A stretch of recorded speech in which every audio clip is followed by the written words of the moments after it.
just jog the tool. So that's the tool that that's the tool we're going to use, tool number 3. It's going to bring that to the front face of the job.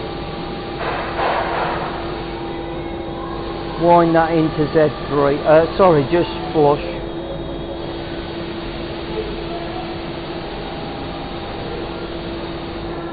And you've all the while got to watch that drill on the back, but it's got plenty of room.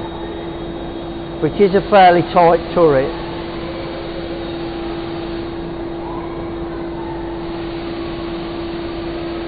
Just so that it takes a skim off the front.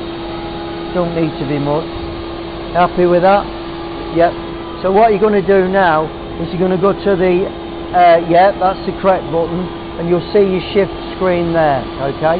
Then all you need to do is press the lower one. Yep, press that. That's alright, yeah. Did it go in? Oh, I didn't see it alter. Just 0 it again. Okay, go again, press it again. Yep, so that's how you do it. You press that button and that.